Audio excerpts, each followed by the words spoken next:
Hello and welcome to another edition of Redleg Roundtable. For this episode, I am joined by the Riverfront's Nate Dodson because we got a hold of a book recently and we really enjoyed it and we plowed right through it in separate states. We weren't reading it together, but Nate and I are joined by New York Times bestselling author Keith O'Brien. Keith, thanks so much for joining us.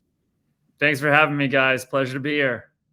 Well, the book is Charlie Hustle, The Rise and Fall of Pete Rose and the Last Glory Days of Baseball. Yeah, absolutely. I went and got one at the library today, Keith. I have the Kindle version, but I wanted to have the physical version to hold up here. Just a great book. And before we get rolling with some questions, I wanted to commend you because the beginning of the book is so well written. And it encapsulates the way so many of us Reds fans and probably Cincinnatians feel about Pete Rose and how conflicted it is to have the feelings we do about the baseball player Pete Rose and then the off-field Pete Rose. I thought you did such a masterful job of getting that started. Oh, thank you so much for that, Seth. I appreciate that. Yeah, I mean, you guys know because you've read the book. I approach this book like I have all my other books. This is, I'm not in the book. It's not about me. There's no I. There's no me in it. This is a reported, narrative nonfiction. But I grew up in Cincinnati in the 1970s and 80s, and I used those feelings that I remember, from the 80s in particular, to inform, my reporting and my writing. So thank you for that, Seth. That means a lot to me. Well, yeah, and that's the thing. I was born in 1979, so I didn't see Big Red Machine. I don't remember the hit, right? The 4192 hit. So for me, it's just always been what my grandfather said and what other people said about Pete Rose. Yeah, so I'll date myself here. So I was born in 73. So I'm too young also to remember the Big Red Machine years. I sort of grew up on the stories of those teams like we all did in the early 80s. But I remember, certainly when Pete Rose was traded back to the Reds in 1984, I remember exactly where I was standing, in September 1985 when Pete set the all-time hit record. And I remember all the feelings that baseball fans and Cincinnatians felt in 1989, when the scandal broke and devoured that entire season. So, again, and I tried to use those feelings and emotions that I remember to inform my reporting, to inform my writing, and try to tell the story in a powerful and compelling way. Nate? Yeah, I think that really showed through. I guess you guys have a couple years on me, not too many, but my first real memories of the Reds are the 1990 World Series team. I was 5 years old that season, and I say real memories, but even those are pretty vague. It really struck me throughout reading this book that all of the buildup, I guess you can call it the climax. I don't know if you want to call it that or not, but the end of the saga sort of happened right when I was becoming a baseball fan. So you hear about the Big Red Machine, the legend of Pete Rose. I'm raised to believe he should be in the Hall of Fame, not understanding that this happened moments before my fanhood really began. And the way that you told the story in such a narrative way without necessarily trying to lead someone to one direction or the other, people are allowed to come to their own conclusions, I thought was a really fantastic way to approach this. Well, right. And that's another thing I wanted to do. Again, you've read the book, so I'm not here to make an argument for Pete Rose. I'm not here to make an argument against Pete Rose. I wanted to look at his story through the prism of history, tell that story with granular reporting, interviews with the people who were there, federal court records, the entire voluminous 1989 Major League Baseball investigation. Use all of those things to tell the story and then let people come to their own conclusion. I think all too often when people write about Pete Rose, they are choosing words that inform the reader what their opinions are about Pete Rose. Mm-hmm. And what I wanted to do was, just tell the story and let people come to their own conclusions. I think, that's something I learned long ago as a journalist. Don't tell people how to feel, show them the story, let them feel how they will. Well, you've already mentioned you grew up in Cincinnati. You had time in the city. That probably drew you to want to tell this story, I assume. But what kind of background, already knowledge, did you use going into writing this book? Well, yeah. So I'm a Cincinnatian by birth, born and raised, and I'm a baseball fan. So like a lot of Cincinnatians and like most baseball fans, I knew the broad strokes of the Pete Rose story. I also felt that, a lot of the stuff that's been written about him before failed to capture the human drama. And that's what this is. This is a human story.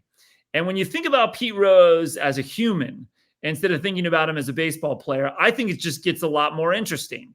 This was a kid from an ordinary background on the west side of Cincinnati, or ordinary working class background. He was a kid of ordinary talents, of ordinary athleticism. He's never the best player on his own youth baseball teams on the west side. He's never the best player on his high school baseball teams at Western Hills. By rights, he probably shouldn't make the minor leagues or the major leagues. I think today it maybe doesn't happen. But when it does happen for Pete Rose in the early 1960s, he makes the most of every opportunity. He scrapes and claws his way to the mountaintop. He gets there, of course, and then he loses it all through his own choices, his own decisions, his own addictions. That is a compelling human story. I think it's one of the most fascinating athletic stories of any athlete in the past 100 years. And so, as a Cincinnatian and as a baseball fan, I knew a lot of those, the big picture of the story. But I too had failed to know some of those things, including the fact that he was never the best player on his own youth baseball teams. I didn't know that. And there were many other things that I didn't know about Pete Rose and this story until I got into it. Nate? Yeah. When your subject is arguably the most interesting baseball player of all time, I guess you have so many directions and so many roads that you can take. But did you have any preconceived notions that you sort of had to set aside to tell an unbiased story? That's a great question. I've been a journalist now for, almost 3 decades. So, I have long ago set aside any biases or allegiances, as I approach a subject. But yeah, this is different. Certainly. I will say of all the books I've written, this is the most personal book, even though, again, I'm not in it. It's not about me. There's no me in the book. I'm from Cincinnati. And so in a lot of ways, when I'm writing about the West Side, or I'm writing about, the Moeller West High game in the late 1950s that Pete Rose plays in, I know those places. So it is, closer to me, I would say. And of course, in my reporting, I did get access to Pete Rose, which is in and of itself a rare thing. Pete has never before spoken to an author for a book unless he had editorial control over that book. And I want to be clear, he did not have editorial control here. But I did get access to him. And I did do 27 hours of recorded interviews with Pete Rose, both on the phone at first and then in person with Pete in Las Vegas, where he lives. And in addition to that, I spent a couple days out on the road with Pete at these signing shows that he goes to, these appearances that he makes these days. And so I did have this access. And I'll be honest, there were a couple of moments where I slipped into the skin of my 12-year-old self and was like, I'm sitting here asking Pete Rose questions about his gambling, or I'm sitting here asking Pete Rose questions about the night that he broke the all-time hit record.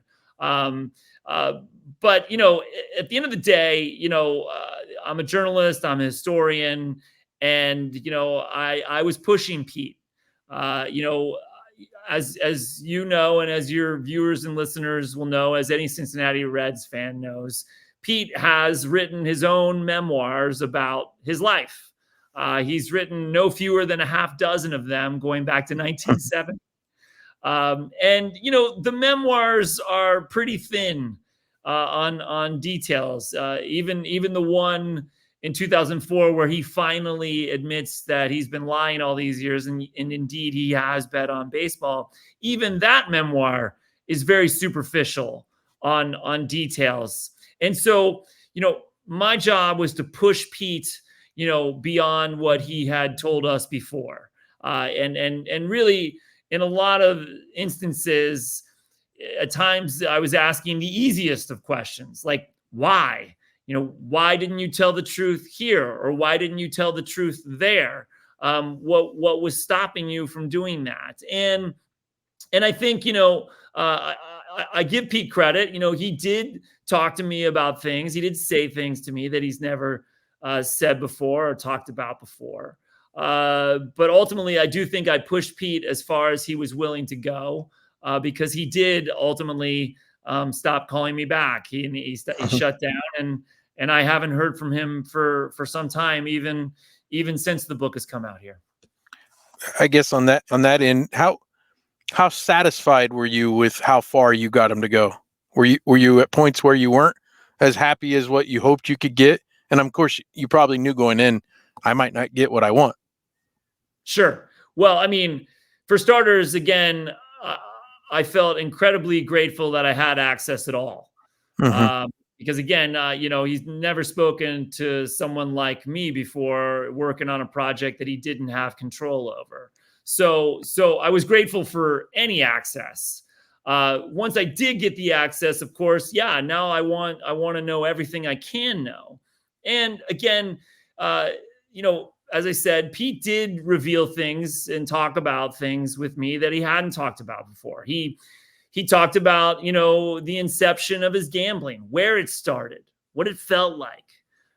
He talked about, you know, how it deepened. You know, he talked about the lies and why he lied. You know, in February 1989, 35 years ago, a rumor reaches the offices of Major League Baseball that Sports Illustrated is investigating a tip that Pete Rose has bet on baseball. And at that point, it's just a rumor. And that's all it is. And Major League Baseball calls him to New York for a meeting, a secret meeting. The press doesn't know, might not have made headlines at all. And in that meeting, they ask him point blank, is what Sports Illustrated digging into, is that true? And Pete lies that day. And then he lies again later that spring, and just 2 months later, when now it's not a rumor anymore. The press is circling. They've published many stories about what they think is happening, stories that, by and large, are true. And now Major League Baseball has a dossier of information on him that they didn't have 2 months earlier. And there's a 2-day deposition, a secret deposition again, in a basement of a Catholic school in Dayton. And, you know, at this meeting, it's the opposite of the February one. Baseball has everything. And I interviewed John Dowd, the special counsel that had been hired by Major League Baseball to investigate Pete. And Dowd told me that Bart Giamatti, the commissioner of baseball, had informed Dowd not to play gotcha with Pete Rose, but to go into that deposition and lay everything out, show him exactly what we have, with the idea being Pete Rose would see the preponderance of the evidence and finally, you know, admit to what he had done. But Pete Rose tells me that he goes into that meeting with a completely different mindset. And it's a very Pete Rosian mindset. And his mindset going into that deposition is give Dowd nothing. He's fighting for his life at that point. He's fighting for his livelihood. And he makes that decision. And again, that's something he hadn't talked about before.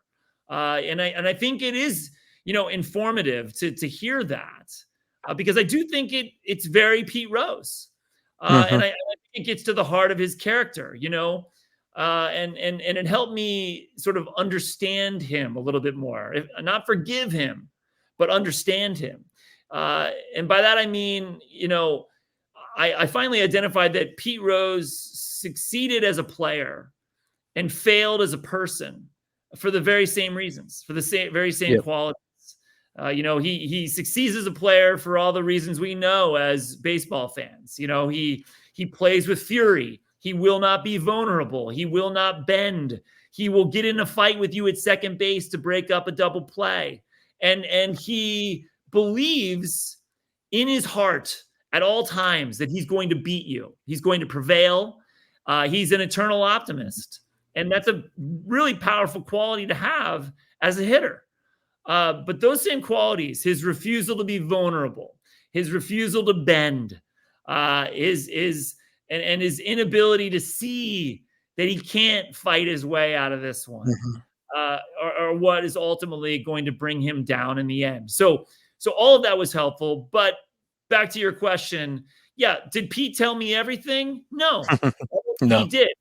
And when I asked him about that meeting, that secret meeting in February 1989, he told me that he couldn't remember it. And I find that very hard to believe. This is a man who, even in his early 80s, can tell you pitch sequences from an at-bat 45, 50 years ago. This is a man who can tell you exactly how many doubles he hit for the Macon Peaches in 1962. You're telling me he doesn't remember a meeting where his whole life is on the line? I find that hard to believe. Well, and that's later on in this interview. I'd like to talk to you about some of those Pete contradictions, which they're full of. Nate, did you have another one? One quick question was that, I want to let our audience know that this book is not just entirely about sort of Pete Rose's fall from grace. There is some fantastic just bits and pieces from everything from when he was a small child and going to the boxing matches and swimming pools up through his career. Things that the Reds fan, the positive Reds fan in you is really going to appreciate by reading this book. Obviously, when it gets down to interviews like these, I imagine people like talking about some of the juicier bits. But I was very intrigued by how Pete was always this extremely cocky, confident person. That was just always who he was, and it shone through in every page of the book until sort of the end, like when he knew he couldn't win. And I was curious if in your face-to-faces with him, if that sort of came through, or was he back to being that confident guy that I guess Reds fans are so used to hearing about? When you spend as much time with Pete Rose as I was fortunate enough to do, you sort of experience all the seasons of the year. You get the arrogance, or the cockiness. You get the crass comments. You get the storytelling, which usually reflects well on him. But you also get the charisma, and you really get all of that. And it's interesting, again, I mentioned I felt fortunate to get access to Rose because I could learn things about him that we didn't know before. And that could help us understand what happened here. Because I do think 35 years later, as baseball fans, we're still sorting through the wreckage of the Pete Rose story and trying to understand what the heck happened. But being with him in person helped me understand that charisma too. And he does have a charisma. He has a thing that, the most famous politicians have, the most popular stars have. He's just got that sort of energy about him that you feel when you're with him. And I saw it happen many times with total strangers who would drift by his table or come to his signing table and would be honestly emotional with him, crying at times, trying to get out a few words to Pete Rose. And again, I've been a journalist for 3 decades. I've covered lots of big events and important people. I have never seen an ordinary person break down and cry at the sight of another person, a famous person. I've never seen that before. And I mention that because, in my interviews that I did with others, and I want to be clear, and you're right, Nate, this is far more than just a book built on Pete Rose interviews, and it's far more than just a book about Pete Rose's downfall. It is the whole story. It's the rise and fall. It's everything. And I did, almost 200 hours of interviews with other people. And some of those people had once been very close to Pete, his closest friends, his first wife, guys from his inner circle who placed his bets on baseball. But now they were no longer in that inner circle. They were no longer in his good graces. They were no longer married to him. And, at times in those interviews, those folks, broke down and cried, not recalling some particularly emotional moment, but just like a story, a night, a scene with Pete Rose.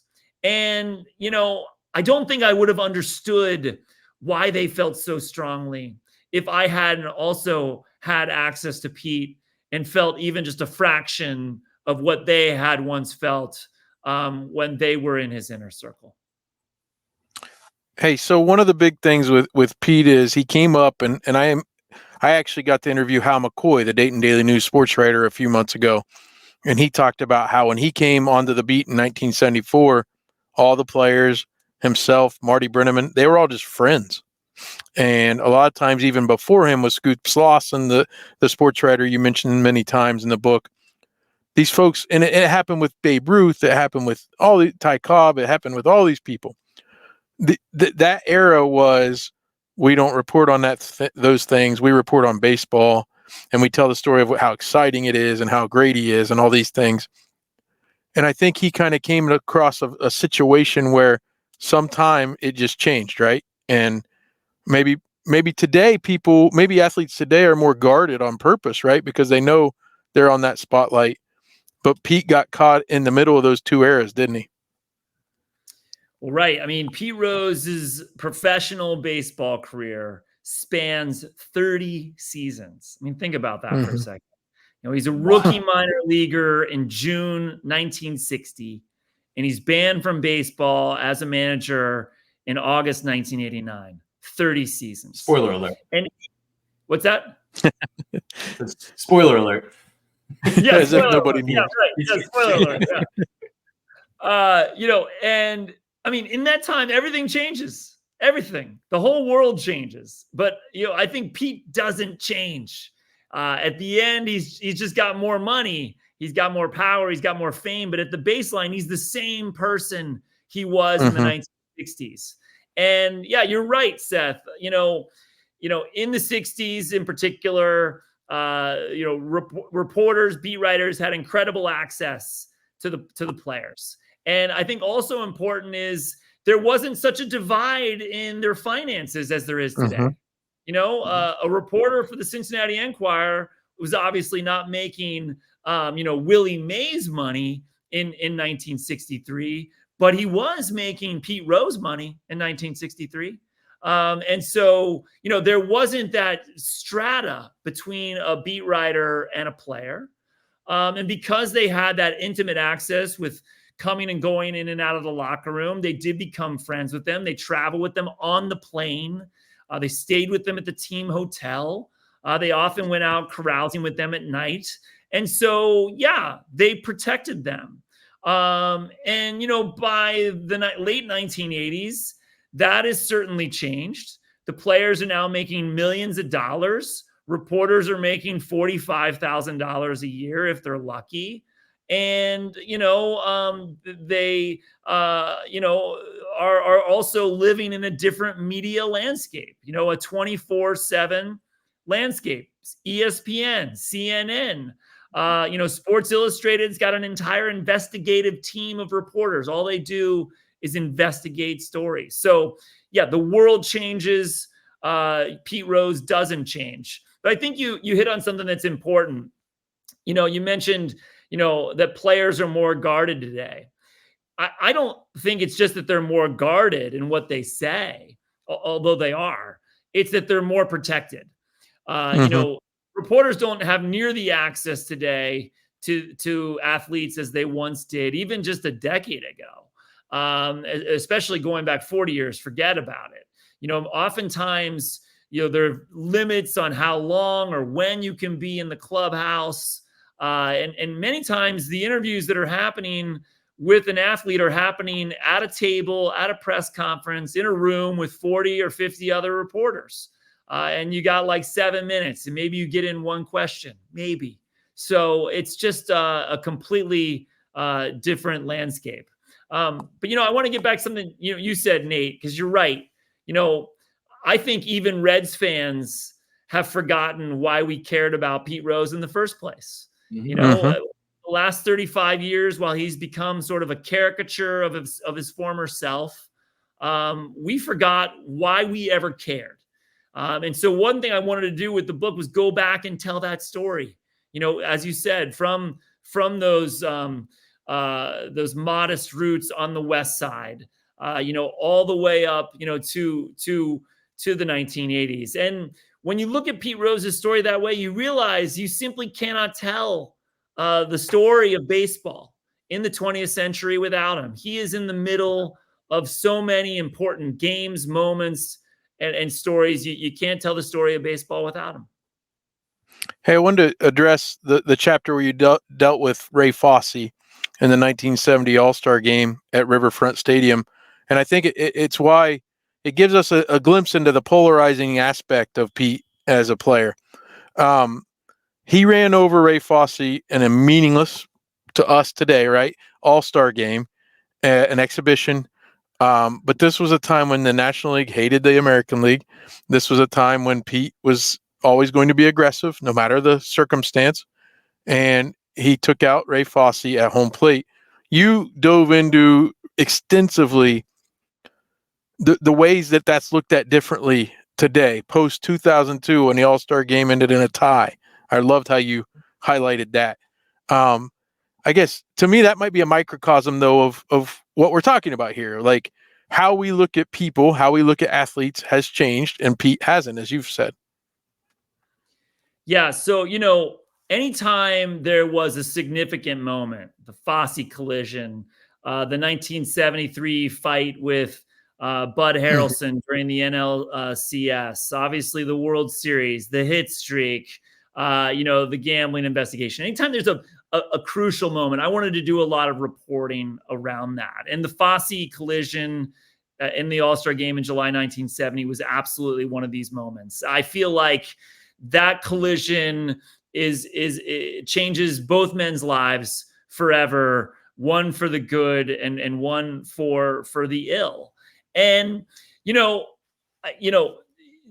even in the moment, in the moments after that play, when both teams go to their respective clubhouses, there was debate about whether Rose should have done that.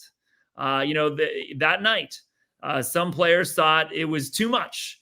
It was unacceptable to hit a guy like that in an All-Star game.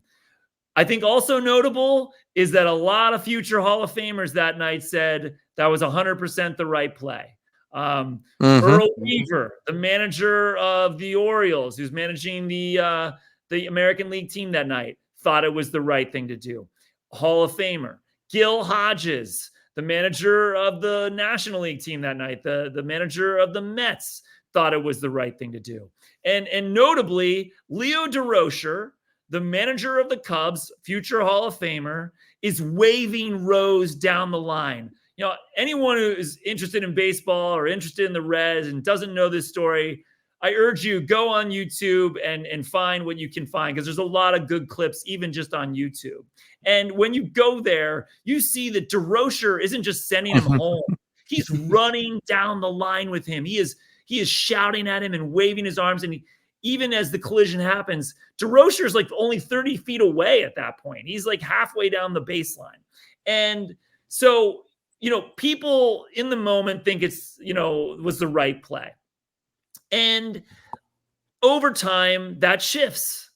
And this happens a lot when people live long enough. When people live long enough, the principals are in a moment. They can go back and revisit what happened and think of it differently. And certainly that happens with Ray Fosse to a certain extent, but more importantly, it happens with baseball fans, and as you said, Seth, by 2002, when we're letting all-star games end in a tie because managers have emptied their benches just to give everybody a chance to play instead of trying to win the game.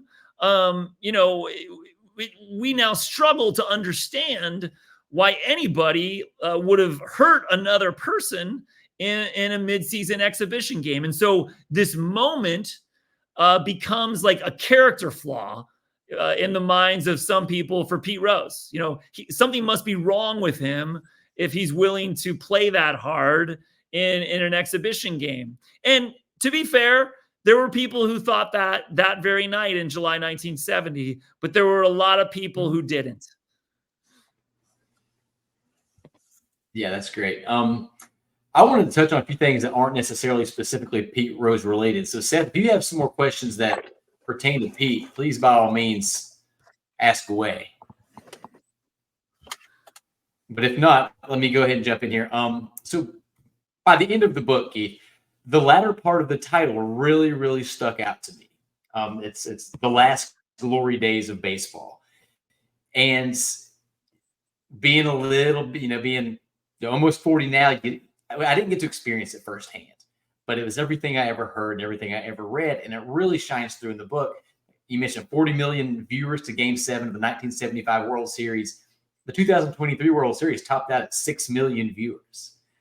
What are some of the key contributors to this, in your opinion? And did you always intend for that portion, or that to be part of the title, or did that sort of happen? Yeah, great question. The title of the book itself, Charlie Hustle, that was the title when I conceived it. That was the title when I sold it on proposal. The subtitle, probably changed a dozen times. And, what I was trying to capture, not just with the subtitle, but with the subtext of the book, is that, Rose is there in this time in baseball where things do change. And, I want to be clear. I'm a baseball fan now. I love baseball. I watch the important games. I follow the stats, and certainly I'm watching every October. But unquestionably, baseball doesn't carve out the slice of American consciousness in 2024 as it did in 1984 or 1974 or 1964. And there's a ton of reasons for that. Some of them are cultural, driven by, a changing media. A lot of baseball fans, younger ones, might not watch the game on cable TV or network TV. They're devouring it, on TikTok and YouTube, or the videos, highlights the next morning. So we're still caring. We're just not doing it in the way that, we might have done it in the 90s or the 80s. But some changes are part of how the game has changed. In the 1960s and 70s, there was an annual poll that was done that asked fans, what was your favorite sport? And all the way through the 60s, baseball is always number one. Americans choose baseball first. But after the Joe Namath Super Bowl, the Jets defeating the Colts in Super Bowl III, everything starts to change. And for the very first time, Americans say that football is their favorite sport. And every year after that, it's moving in the same direction. More people are choosing football, fewer people are choosing baseball. And I think part of that is just, a shift with the times. But baseball does itself no favors, especially into the 1990s. I think it's notable that in the summer of 1989, when Major League Baseball was pulling out all the stops to investigate Pete Rose, as they should have done, players are already injecting themselves with steroids, at least in Oakland, California, and possibly elsewhere. And we all know what's going to happen over the course of the 1990s and into the 2000s. Steroids is going to change the game. It's going to gut the statistics. It's going to turn off a lot of fans. After it brings a lot of fans to the game, it's going to turn a lot of fans off. And I think you can trace, even the rule changes that Major League Baseball instituted last year to all of that. The slowness of the game, the launch angle, the strikeouts, the declining batting average, all of that can be drawn with a straight line, I think, to the steroid era. And so, I do think that the game has changed. And, I think we've even seen it in recent weeks. When Pete Rose, was even rumored to be gambling or ensnared in a gambling scandal, it was a massive national story. And again, it devours the entire 1989 season. I think the average sports fan probably has already forgotten that Shohei Ohtani and his interpreter were ensnared in a major gambling scandal, just a few weeks ago. And, I think that most fans probably can't even name the interpreter himself at this point. We've already moved on. Well, Ipe, right? Ipe. Jimmy Zuhara. Yes. Hey, we'll open it up if we have anything else, but I want to go down through some of these notes I took on what I perceive to be kind of contradictions and why people could be on either side of Pete, right? You already mentioned the contradictory nature started early. He wasn't even really a prospect, and yet he gets into the good graces of somebody because of an uncle, and he gets to go play. And go ahead, since you've already talked about that one, but I'll go through these and maybe rapid fire if you have a thought or something like that. His nickname, Charlie Hustle, was not meant to be a compliment, yet he loved it, right? Yes, that was a great part of the book. I love that. Thank you. Yeah, Pete rebrands it. He does something he's still doing today. He rebrands the moment. He would never use the word rebrand, but that's what he does. He's particularly good at that. He's good at rebranding things. Yeah, okay. And then he's a singles hitter. Even back then, the country, the baseball fans, they loved the power hitter, right? And yet this singles hitter became, probably as of midsummer 1970, just the talk of the country. And he became a star. A singles hitter became a star. And he's obsessed with the idea that he's going to be the first $100,000 singles hitter.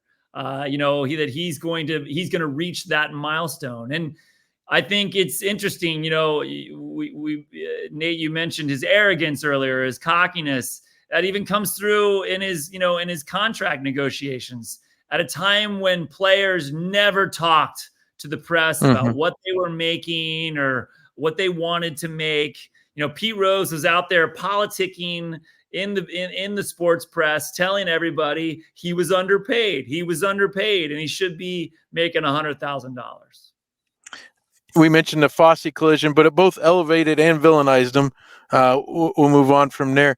The Johnny Bench Pete Rose thing. A lot of times Johnny was even a little more respected at times, cheered for more than Pete. But boy, Pete's love of baseball was a big trump card, wasn't it? He just loved the game. Yeah, the Pete and Johnny friendship is a fascinating one. And I think even now in Cincinnati, it's a dividing line. There are those who are with Johnny, and there are those who are with Pete, and that was certainly the case in the 1970s. It's a fascinating thing to examine because on the face of it, Pete Rose, is a native Cincinnatian, born and raised on the West Side. He has all those Cincinnati values about working hard and hustling and grit and tenacity. Those are Cincinnati qualities. Those are things that we think of when we think of ourselves. But, in the late 1960s, Johnny Bench, gets called up to the Reds. He becomes an instant star.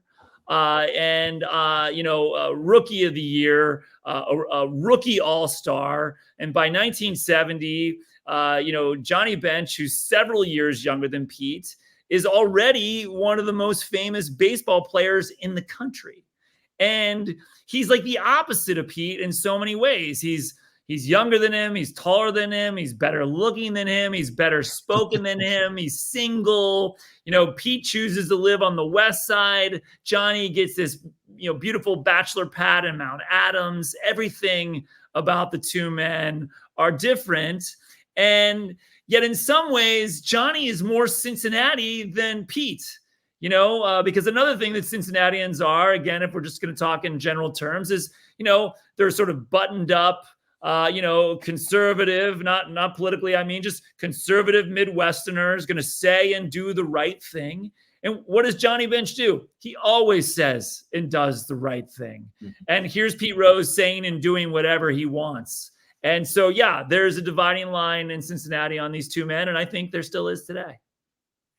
It reminds me a little bit of Phil Mickelson and Tiger Woods, because there's people that loved Phil and there's people that loved Tiger. And then Tiger had his issues back in 2009. And my mother-in-law was one of them. She's like, you see, he's just such a bad person. I love Phil.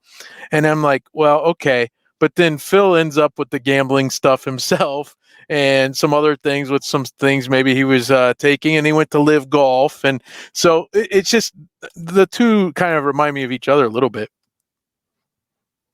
That's very interesting comparison. I like that, Seth. I like that, Seth. All right. So we've talked about him being cocky, maybe even selfish, right? But he moves positions multiple times.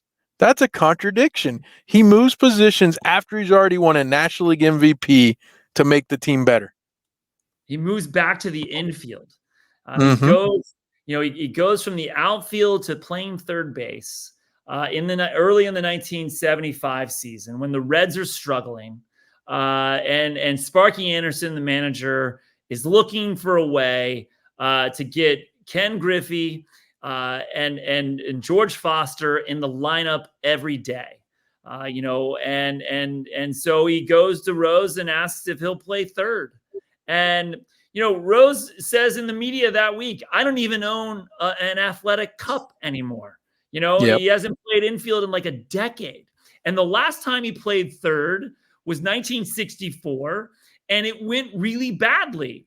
And he was quickly moved, to the outfield. And they had moved him in 64 to make room, for another second baseman. So the fact that he goes to third base is unselfish, even though Pete himself is often selfish. And, when they win the World Series that year, again, Nate, spoiler alert, when they win the World Series in 1975, in the champagne-soaked locker room at Fenway Park, one of the first things that general manager Bob Howsam says is that we got here because Pete was willing to move to third base, which put our best team on the field every single day. It was important. Absolutely, it was. One of the points you made, actually, talking about that, you mentioned in the book, it stuck out to me big time when you talked about him moving positions. You mentioned that he was thinking kind of like a manager, and he saw that Sparky had a point. Is that one of those things Pete confided in you when you were able to talk to him, or did you read that somewhere else, or where did you get that? Yeah, no, Pete did talk about that. And, interestingly, as we all know, Pete Rose will become a player manager in 1984. But as early as like 1975, 76, there are already quotes in the papers that Pete wants to manage. That's his future. That's what he wants to do. And so he is starting to think, like a manager, even in 1975. Okay. Nate, did you have any other questions? I've got a few sort of more general ones, not necessarily specifically about this book. So if you have any more directly related to the book, please go ahead, Seth. Well, the last thing I'd say is you had Cincinnati police officer Chuck Zimmerman. You mentioned him and how he had seen Pete at the track a lot.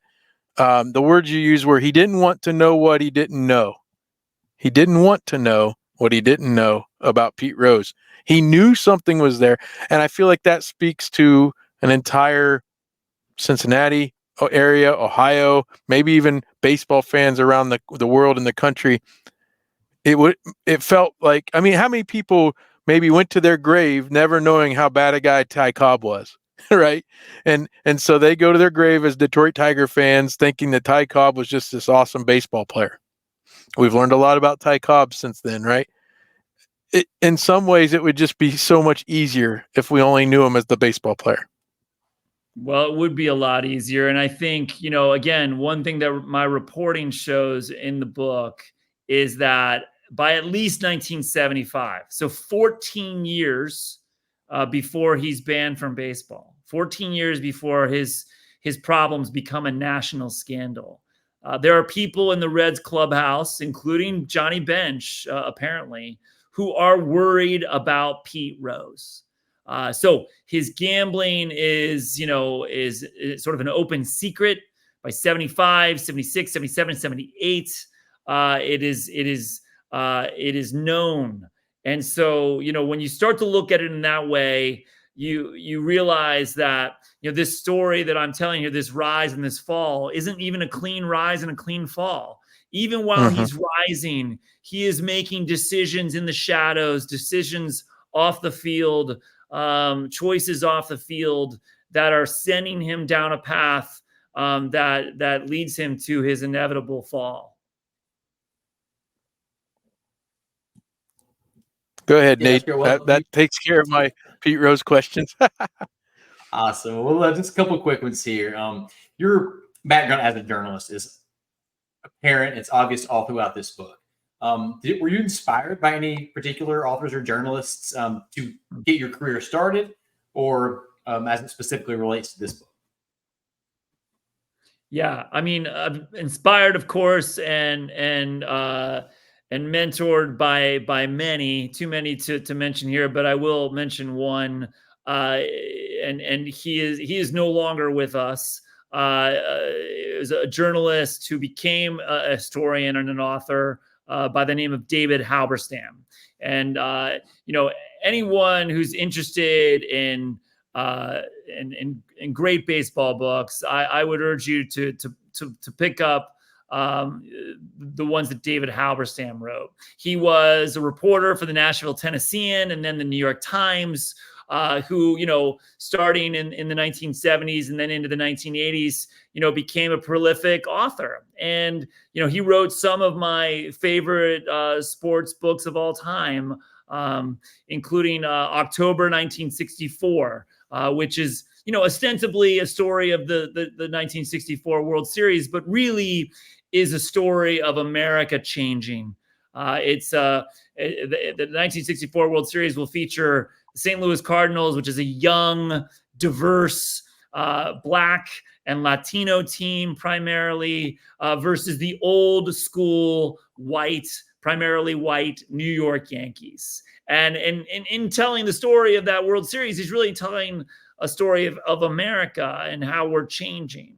And so, I was long ago inspired by David Halberstam's reporting, his writing, and it's something I've long tried to even emulate in the smallest ways. You certainly picked a good one there. You've written other books, one of which is about high school basketball in Kentucky, and that's pretty close to home for a lot of our audience. Can you give us a second and describe Outside Shot for those that are just now hearing about it for the first time? Yeah. So, in 2010, I came back to Cincinnati and Kentucky and embedded myself with Scott County High School in Georgetown. And Scott County it was at the time a rural, powerhouse basketball team. And I had all access to Scott County High School for the year to tell the story of the power and the meaning of basketball in Kentucky through one team. And, we as sports fans all know the movie Hoosiers, where, there's one state title and little towns are going to play the big cities, etc. But Indiana as a state long ago did away with single class basketball, and it's Kentucky that's a holdout now. Mm-hmm. Every year in Kentucky, only 16 high school teams make the state tournament, one from each region. So it's little schools playing big schools, private schools playing rural public schools. And I wanted to capture the power and the meaning of basketball in Kentucky by, telling that story. And so, I got all access to Scott County, and that's how I wrote Outside Shots. And, anyone who is from Kentucky will know that Billy Hicks was the coach of that team, the all-time winningest coach in Kentucky basketball history, one of the all-time winningest coaches in America, who sadly died all too young just last year. One more from me. What's your favorite book of all time? Wow. That is so hard. It's so hard, Nate. Well, we can get you back on for a second episode sometime. Give you some time to think about that. Well, I don't want to skirt the question. I mean, there's just so many and so many different stories. I mentioned October 1964. That is, I think, an all-time great sports book. I love Seabiscuit by Laura Hillenbrand. A Civil Action by Jonathan Harr, a story of environmental activism in Massachusetts in the 1980s. Just those just off the top of my head, but there are just so many. I mean, my walls behind me, as you can see here, are filled with the books that I love. It'd be so impossible to choose just one. I see many good ones that I've read as well. Hey, tell our listeners, our viewers, where the best places are to buy Charlie Hustle. Well, you can get Charlie Hustle wherever they sell books. So wherever they sell books, wherever you like to get books, that's where you can get Charlie Hustle. It's in Kindle, digital books, audio books. If you do want a signed copy, I know Joseph Beth in Cincinnati has many signed copies there. You can also order signed copies through, if you want something personalized, say for your father, for Father's Day, you can order them through my local bookstore here in New Hampshire. It's called Water Street Books. You can order it here online. Just note in the sales form, how you want it inscribed or to whom you want it inscribed, and they will ship it to you. So lots of different ways to get the book. Well, I'm going to pay you a compliment because I felt that David Halberstam was also a great writer. Charlie Hustle is a smoother read for me than October 1964. So I really wanted you to know that I really appreciated the book, and we just loved it so much. It was so when Nate told me we had this opportunity to talk to you, I was really excited. So thanks so much, Keith, for being here. Nate, let's go ahead and tell the folks what we've got going on at the riverfront right now. As always, we've got our regular Red Show coming up on Thursday. Tim and Ben doing great things at Late Night Reds. Check out our bingo show, Welcome to the Jungle. And as always, Seth holding it down with some fantastic interviews. And this was a real treat, Keith. Thank you so much for coming on and giving us a few minutes of your time. And I think I speak for all Reds fans when I say thank you for the time and effort that you spent putting this book together. It was an incredible read. It opened my eyes to an era of Reds baseball that I thought I knew something about. And it turns out I knew very little. It was fantastic. And I can't recommend it highly. Thank you, guys. It was such a pleasure to talk to you. And thanks so much for having me. It was my pleasure to be here. All right, Keith. Thanks so much.